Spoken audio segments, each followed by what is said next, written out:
Hello everyone, I hope you all are doing very well. तो स्वागत है आप सबका एक नई वीडियो में। तो आज की वीडियो में हमारा टॉपिक होने वाला है प्रॉपर्टीज़ ऑफ फोरियर ट्रांसफॉर्म। तो जैसा कि आपको टॉपिक के नाम से पता लग रहा है, आज हम एक और प्रॉपर्टी डिस्कस करने वाले हैं फोरियर ट्रांसफॉर्म के लिए। तो वीडियो स्टार्ट होने से पहले मैं आपको बता दूं, बोर्ड पे हम जो भी डिस्कस करेंगे उन सब की फ़ोटोज़ आपको डिस्क्रिप्शन बॉक्स में मिल जाएगी। साथ ही आपकी कंप्लीट रिवीजन के लिए हैंड रिटन नोट्स का लिंक भी आपको डिस्क्रिप्शन बॉक्स में अवेलेबल हो जाएगा, जिसमें हमने हर एक लाइन को बहुत अच्छे से एक्सप्लेन किया हुआ है। तो बिना टाइम वेस्ट किए हुए चलते हैं अपनी वीडियो में।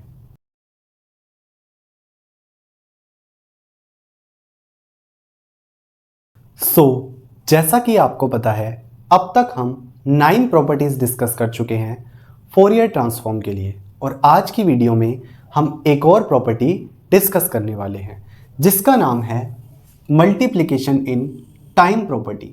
तो समझते हैं मल्टीप्लिकेशन इन टाइम प्रॉपर्टी हमें क्या कहती है। अकॉर्डिंग टू दिस प्रॉपर्टी, अगर हमारे पास दो time domain signals x1t and x2t के लिए फोरियर ट्रांसफॉर्म्स हैं x1j omega and x2j omega, तो जो x1t और x2t का मल्टीप्लिकेशन होगा उसके लिए फोरियर ट्रांसफॉर्म होगा 1/2 pi into convolution of x1j omega and x2j omega. यानी कि अगर हम दोनों टाइम डोमेन सिग्नल्स को मल्टीप्लाई कर देते हैं तो उसका फोरियर ट्रांसफॉर्म क्या होगा, इंडिविजुअल फोरियर ट्रांसफॉर्म्स का कॉन्वोल्यूशन डिवाइडेड बाय 2 पाई। ठीक है, अब यहां पे हम देख सकते हैं कि फोरियर ट्रांसफॉर्म्स का कॉन्वोल्यूशन हो रहा है, यानी कि फ्रीक्वेंसी डोमेन में कॉन्वोल्यूशन हो रहा है। इसीलिए क्या है, हम इसको कॉन्वोल्यूशन इन फ्रीक्वेंसी प्रॉपर्टी भी कहते हैं, क्योंकि फ्रीक्वेंसी डोमेन में कॉन्वोल्यूशन हो रहा है। ठीक है, अब हम समझेंगे इसका प्रूफ। तो यहां पे हमें क्या प्रूफ करना है कि x1t इंटू x2t के मल्टीप्लिकेशन के लिए फोरियर ट्रांसफॉर्म ये एक्सप्रेशन है। इसको हम एक और तरीके से प्रूफ कर सकते हैं, और वो क्या, अगर हम ये प्रूफ कर दें कि इस एक्सप्रेशन के लिए इनवर्स फोरियर ट्रांसफॉर्म x1t और x2t का मल्टीप्लिकेशन आ रहा है, तो हम प्रॉपर्टी को प्रूफ कर लेंगे। ठीक है, दो तरीके हैं, या तो इन दोनों के मल्टीप्लिकेशन के लिए हम फोरियर ट्रांसफॉर्म निकालें, या फिर इस एक्सप्रेशन के लिए हम इनवर्स फोरियर ट्रांसफॉर्म निकालें। तो हम क्या है, सेकंड अप्रोच लेंगे, यानी कि इस कंप्लीट एक्सप्रेशन के लिए इनवर्स फोरियर ट्रांसफॉर्म निकालेंगे। अगर x1t और x2t का मल्टीप्लिकेशन हमारे पास इनवर्स फोरियर ट्रांसफॉर्म आता है तो हम कह देंगे प्रॉपर्टी प्रूफ हो गई। ठीक, तो हमें पता है xt इनवर्स फोरियर ट्रांसफॉर्म निकालने का क्या फॉर्मूला है, 1/2 pi integration minus infinity to infinity xj omega e raise to the power j omega t d omega. यहाँ पे xj ओमेगा का इनवर्स फोरियर ट्रांसफॉर्म xt है, जबकि हमें किसका इनवर्स फोरियर ट्रांसफॉर्म निकालना है, इस एक्सप्रेशन का। तो हम xj ओमेगा की जगह इस एक्सप्रेशन को पुट कर देंगे। ठीक, तो xt क्या होगा, 1/2 pi integration minus infinity to infinity xj omega की जगह ये एक्सप्रेशन, यानी कि 1/2 pi into convolution of x1j omega and x2j omega, बाकी same e raise to the power j omega t d omega. अब हमारे पास x1j ओमेगा और x2j omega क्या है, basically Fourier transform. Fourier transform क्या होता है, फ्रीक्वेंसी डोमेन में सिग्नल्स। ठीक है, यानी कि दो सिग्नल्स का कॉन्वोल्यूशन हमें यहाँ पे गिवन है, और दो सिग्नल्स का कॉन्वोल्यूशन निकालने के लिए हमें फॉर्मूला पता है, जो क्या कहता है, अगर x1j ओमेगा और x2j ओमेगा का कॉन्वोल्यूशन करना है तो क्या फॉर्मूला है, integration minus infinity to infinity x1 tau x2 omega minus tau d tau. सबसे पहली बात, यहाँ पे हम t ना लेके ओमेगा ले रहे हैं, क्योंकि हम यहाँ पे फ्रीक्वेंसी डोमेन की बात कर रहे हैं। दूसरी बात, आपके माइंड में ये क्वेश्चन आ रहा होगा कि यहाँ पे ये j क्यों नहीं लिया गया है। इसके बारे में हम पहले भी बात कर चुके हैं कि यहाँ पे जो j ओमेगा होता है वो बस ये शो करता है कि हम फ्रीक्वेंसी डोमेन की बात कर रहे हैं, तो हमारा काम खाली ओमेगा लेके भी चल जाता है। ठीक है, सिंप्लिसिटी के लिए हम यहाँ पे j नहीं लेने वाले। ठीक, तो अब इस एक्सप्रेशन की जगह, यानी कि दोनों के कॉन्वोल्यूशन की जगह हम ये फॉर्मूला पुट करेंगे, तो xt क्या आएगा, 1/2 पाई का स्क्वायर। क्यों, क्योंकि 1/2 पाई 2 बार है, integration minus infinity to infinity, इसकी जगह ये फॉर्मूला हमने रख दिया, ठीक है। और आगे e raise to the power j omega t D omega as it is आ गया। अब हम यहाँ पे क्या करेंगे, यहाँ पे हम e raise to the power j tau t को मल्टीप्लाई साथ ही डिवाइड करेंगे, ठीक है। ये हमने कर दिया।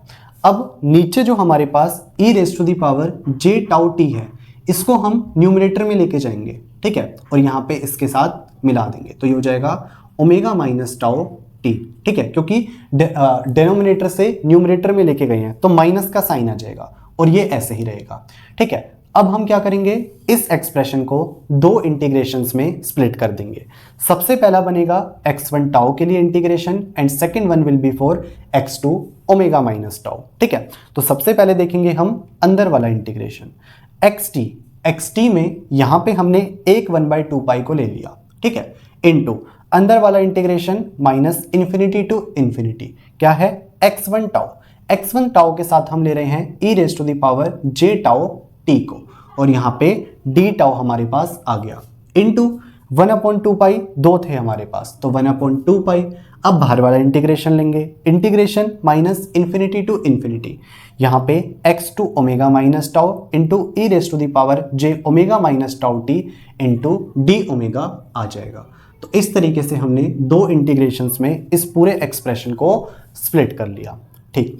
अब सेकंड वाले इंटीग्रेशन की बात करें हम, तो यहाँ पे हम ओमेगा माइनस टाउ को ले रहे हैं a, डिफ्रेंसिएशन करें both sides with respect to omega, तो क्या होगा, ओमेगा का डिफ्रेंसिएशन 0, ओमेगा का डिफ्रेंसिएशन 1, टाउ का 0, a का d a by d omega, तो क्या हो गया 1 equals to d a by d omega, तो डी ओमेगा आ गया डी ए के बराबर। अब हमें क्या है, सेकंड वाले इंटीग्रेशन में जो लिमिट्स हैं उसको भी अकॉर्डिंग टू a चेंज करना पड़ेगा। तो सबसे पहले जब हमारे पास ओमेगा माइनस इन्फिनिटी है तो a क्या होगा, minus infinity minus tau, that will be minus infinity, क्योंकि हम माइनस इन्फिनिटी में से एक बहुत स्मॉल नंबर टाउ को माइनस कर रहे हैं तो उसका कोई अफेक्ट नहीं पड़ेगा। उसके बाद जब टाउ इन्फिनिटी है तो infinity minus tau, that will also be infinity, तो लिमिट्स हो गई माइनस इन्फिनिटी टू इन्फिनिटी, जो कि सेम है। तो सेकंड वाले इंटीग्रेशन की बात करेंगे, ये सारा सेम है, 1/2 pi integration minus infinity to infinity x2 omega minus tau is a, तो x2a into E raise to the power j at, again omega minus tau is a, और d ओमेगा इक्वल है da के। अब हमने क्या है, यहाँ पे दो इंटीग्रेशंस को कंप्लीटली रिजॉल्व कर लिया।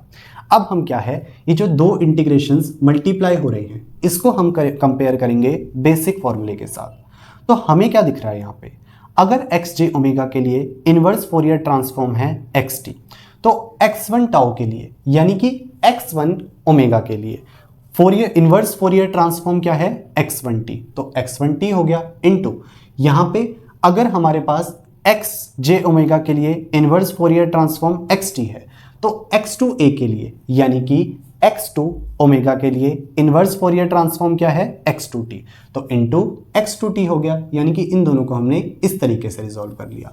तो xt हमारे पास आ गया x1t इंटू x2t, और xt क्या है, inverse Fourier transform for 1/2 pi into convolution of x1j omega and x2j omega.